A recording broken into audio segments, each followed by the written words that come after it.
தமிழகத்துல இருக்கிற ஊடகங்கள் எல்லாமே பொய் சொல்லிக்கிட்டே இருக்கு அப்படின்னு நான் ஒரு பகிரங்கமா ஒரு குற்றச்சாட்டை வைக்கிறேன்.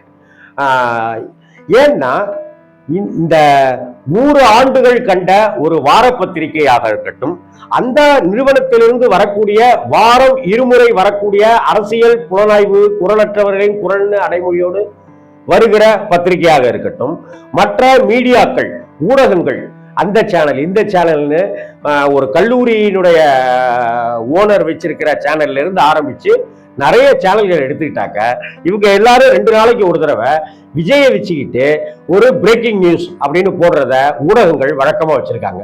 பத்திரிகைகள் இப்படித்தான் 2 வாரத்துக்கு ஒரு தடவை வாரம் ஒரு தடவை இப்படின்னு ஏதோ ஒரு வகையில விஜயை ப்ரமோட் பண்ற மாதிரியே அவங்க பண்றாங்க.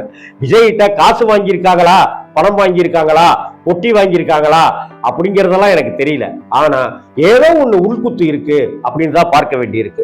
உதாரணத்துக்கு 100 வருடத்தை கடந்திருக்கிற அந்த மகிழ்ச்சியை தரக்கூடிய ஜாலியாக இருக்கக்கூடிய ஜோக்கு அப்படின்னாலே இந்த பத்திரிகை தான் அப்படின்னு 100 வருஷமா சொல்லி கொண்டிருக்கிற அந்த பத்திரிகை இந்த அரசியல் விஷயத்தையும் ஒரு ஜோக்கா நினைச்சிருச்சு அப்படின்னு தான் பார்க்க வேண்டியிருக்கு. என்ன காரணம் அப்படின்னு சொன்னாக்க, முதல்வர் ஸ்டாலின் தமிழகம் முழுவதும் மக்களை நோக்கியே பிரச்சாரம் பண்றாரு அப்படின்னு கட்டுரையில சொல்றாங்க. கரெக்ட் தான், மக்களை நோக்கி ஸ்டாலின் அவர்கள் பிரச்சாரம் செய்யறாரு. அதே போல எடப்பாடி அண்ணன் அது மாதிரி தமிழகம் முழுக்க பிரச்சாரம் பண்றாரு அப்படின்னு சொல்றாங்க. கரெக்ட் தான், பிரச்சாரம் பண்றாரு. இதுக்கு அடுத்தாப்புல விஜய் அப்படி பிரச்சாரத்துக்கு இன்னும் ஆரம்பிக்கவே இல்லைங்க, இல்லைங்களா? பிரச்சாரத்துக்கு விஜய் அவர்கள் இன்னும் ஆரம்பிக்கவே இல்லைங்க. இதுவரைக்கும் அவர் கட்சிக்காகவோ அல்லது மக்களுடைய விஷயத்துக்காகவோ ஒரு தடவையோ 2 தடவையோ 2.25 தடவையோ தாங்க வந்திருப்பார் அவர். அப்படிப்பட்ட ஒரு சூழ்நிலையில இந்த ஆட்டத்துக்குள்ளார அவரையும் சேர்த்து வைத்து ஒரு கேம் விளையாடுது. இதுதான் திருட்டுத்தனமான விளையாட்டு, குருட்டுத்தனமான விளையாட்டு. இதை நம்ப வைக்கிறது, மக்களை படிக்கின்ற வாசகர்களை நம்ப வைக்கிற ஒரு சூட்சமம் தான் இந்த திரிசங்கு புத்தி. இது திரிசம புத்தி, திருச்சி பேசுறது. என்ன அப்படின்னாக்க, வருகின்ற 22ஆம் தேதி தான் விஜய் அவர்கள் மாநாடு நடத்த போறாரு. 2வது மாநாடு.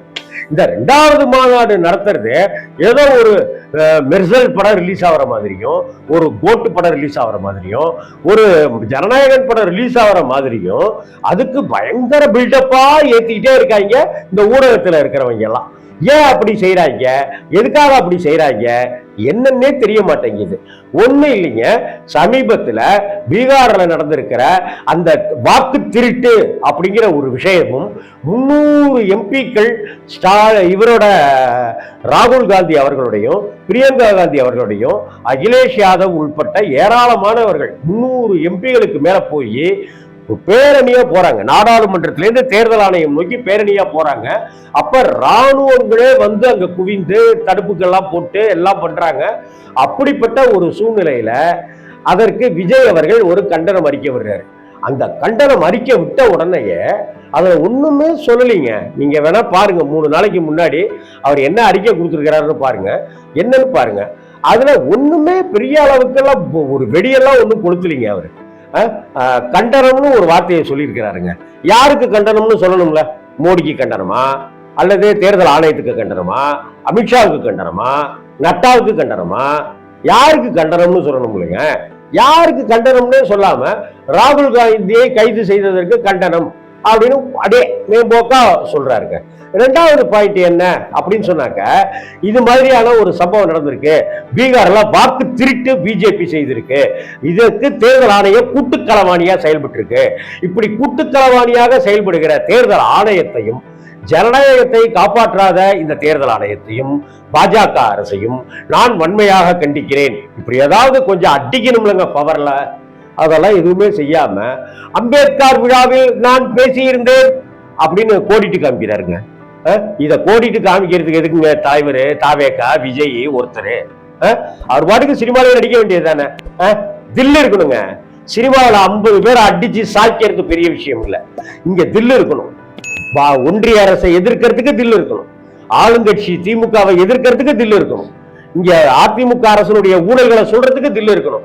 இவர் பேசுறதெல்லாம் பார்த்தாக்க ஏதோ மோடி அரசு ரொம்ப தூய்மையான அரசு மாதிரியும், எம்ஜிஆர், ஜெயலலிதா, எடப்பாடி, ஓபிஎஸ் ஆட்சியெல்லாம் தூய்மையான ஆட்சி மாதிரியும் இவர் ஒரு பிம்பத்தை கட்டமைக்கிறார். ஏன்னாக்க இவர் அதிமுகவுடைய ஓட்டுகளை கவனிகரம் பண்றதுக்கு, திருடுவதற்கு இவர் பிளான் பண்றாரு. இல்லைனாக்கா அதிமுக கூட கூட்டணி வைக்கிற திட்டமிடலையே தான் இன்னி வரைக்கும் அதிமுகவையோ எடப்பாடி அவர்களையோ யாரையுமே அவர் விமர்சிக்கிறார். விஜய்க்கு தைரியம் இருந்ததுனாக்க என்னுடைய தலைவா படத்துக்கு புரட்சி தலைவி ஜெயலலிதா அம்மையார் அவர்கள் என்ன குறைச்சலை கொடுத்தாருன்னு தைரியமா சொல்ல முடியுமா அவரால்? யோசிச்சு பாருங்க. ஒரு பிளான் பண்ணி இது ஒரு பிரேக்கிங் நியூஸுங்க. அம்பேத்கர் விழாவில் வந்து நான் பேசியிருந்தேன். என்ன பேசுறேன் சொல்லு, அதை திரும்ப சொல்ல. இப்ப என்னப்ப வாயில இருக்க முத்து உதுந்துருமான்னு நம்ம வீட்டுல எல்லாம் கேட்போம் இல்லைங்களா? சொல்ல, வாயை திறந்து சொல்லுங்களேன். இப்ப என்னப்ப ஒரு கட்சியினுடைய தலைவர் ஆயிட்டீங்களே, தில்லா பேசுங்களேன், தைரியமா இருங்களேன். ஏன் உங்களுக்கு ஏன் தைரியம் இல்லை? இப்பவே மாவட்ட செயலாளர்களுக்கும் பகுதி செயலாளர்களுக்கும் ஓட்டு வேட்பாளர்களுக்குமா நீங்க லட்சமா பணம் வாங்குறீங்கிற கரப்ஷன் வெளியில தெரிஞ்சுக்கிட்டே வருது அப்படிங்கிறதா? இல்ல புசி ஆனந்து உங்க பேரை வச்சுக்கிட்டு லட்சமா கோடியா கொள்ளையடிச்சிட்டு இருக்காரு அப்படிங்கிற விஷயம் இன்னைக்கு தெரியுது அப்படிங்கிறதுனால உங்களுக்கு அந்த பயமும் தயக்கமும் இருக்குனாக்க கட்சியை கிடைச்சிட்டு சினிமாவில் நடிங்க, எங்களுக்கு எங்களுடைய தளபதி விஜய் வேணும் எங்களுக்கு. அப்படி ஒரு டான்சர் சினிமாவிலே கிடையாது. அப்படி ஃபைட் பண்றவர், அப்படி ஸ்டைல் காட்டுற விஜய் மாதிரி ஆளுங்க தமிழ்நாட்டில் மிஸ் பண்றோம் நாங்க. அப்படி ஒரு விஜய்ங்கிற ஒரு அற்புதமான கலைஞன். நீங்க பாட்டுக்கு ராகுல் காந்தி இதுக்கு ஒரு ட்விட்டரை போடுறது, ஒரு இதை போடுறது, உடனே பிரேக்கிங் நியூஸ். என்னங்கடா பிரேக்கிங், என்னங்கடா நியூஸ்? இது ஒரு 100 வருஷம் பாரம்பரிய பத்திரிகை திரும்ப 2 வாரத்துக்கு ஒரு தடவை கவனிச்சு பாருங்க. நான் புக்கெல்லாம் அப்படியே சேர்த்து வச்சிருக்கிறேன். நான் 8வது 6வது படிக்கிறதுல இருந்து அந்த புக்கை நான் காசு கொடுத்து வாங்கிட்டு இருக்கிறேன். இத்தனைக்கும் அந்த நிறுவனத்திலேயே நான் பணிபுரிஞ்சவன். அவங்க என்னடானாக்கா ரொம்ப ஆனந்தமா அதை எழுதுறாங்க. இது என்ன ஹாஸ்யமா, விளையாட்டுத்தனமா? இப்ப எழுதுறாங்க, எழுதிக்கிட்டே இருக்காங்க. பாருங்க, நீங்க தொடர்ச்சியா பாருங்க. வாரம் 2 முறை வரக்கூடிய அரசியல் புலனாய்வு பத்திரிகையாளா இருக்கட்டும், அல்லது வியாழக்கிழமை தோறும் வரக்கூடிய அந்த வார பத்திரிகையா இருக்கட்டும், விஜய ஒரு தூக்கி ஆகா ஓஹோ அப்படி இப்படின்னு. இன்னும் விஜயே வரலீங்க. ஒரு கார்ட்டூன் ஒண்ணு போட்டிருந்தாங்க. ஒரு சைக்கிள்ல ஸ்டாலின் ஓட்டிட்டு போறாரு, இன்னொரு சைக்கிள்ல எடப்பாடி ஓட்டிட்டு போறாரு, இன்னொரு சைக்கிள்ல விஜய் ஓட்டிட்டு போறாருன்னு ஒரு கார்ட்டூன் போட்டிருந்தாங்க. எப்ப? 3 வாரத்துக்கு முன்னாடி. ஏங்க, ஸ்டாலின் பிரச்சாரத்துக்கு போயிட்டாரு, எடப்பாடி பிரச்சாரத்துக்கு போயிட்டாரு, இவர் எங்க போனாரு பிரச்சாரத்துக்கு? ஒருவேளை அந்த போன எலெக்ஷன்ல ஓட்டு போடுறதுக்கு சைக்கிள்ல வந்து அப்படி ஒரு வைரல் ஆக்குனாரு, அதை ஞாபகப்படுத்துறாங்களா? என்ன காமெடிங்க இது? இது இப்படி எல்லாம் தான் விஜய ஒரு காமெடி பீஸாவே இங்க வந்து நமக்கு மக்களுக்கு காமிச்சிட்டு இருக்காங்க. அவங்க ஏதோ ஹீரோ பிம்பத்துல காட்டுறாங்க. ஆனா விஜய் என்னவோ காமெடியன், அரசியல்ல காமெடியன், சினிமாவுல ஹீரோ, அரசியல்ல காமெடியன். அதனாலதான் எம்ஜிஆர் உடைய ஓட்டு, அண்ணா ஓட்டு, விஜயகாந்த் புகைப்படத்தை பயன்படுத்துறது அப்படின்லாம். இப்ப என்ன ஆயிடுச்சு? விஜயகாந்த் போட்டோவா பயன்படுத்தக்கூடாது அப்படின்னு சொல்லிட்டாங்க பிரேமலதா. இதெல்லாம் காமெடியாகவும் கேவலமாகவும் கேலியாகவுமே இருக்கு பாருங்களேன் இந்த அரசியல் இந்த 2026ஆம் ஆண்டு அரசியல் பல குளறுபடிகளுக்கும் பல காமெடிகளுக்கும் ஒரு முற்றுப்புள்ளி வைக்கும் அப்படிங்கிறது எனக்கு ரொம்ப நம்பிக்கையா இருக்கு. ஏன்னா இளைஞர்களை நீங்க சும்மா விசிறடிச்சாங்க குஞ்சுகள்னு நினைச்சிடாதீங்க. அவங்க ரொம்ப தெளிவானவர்களா இன்னைக்கு இருக்கிற 2K கிட்ஸ் இருக்காங்க.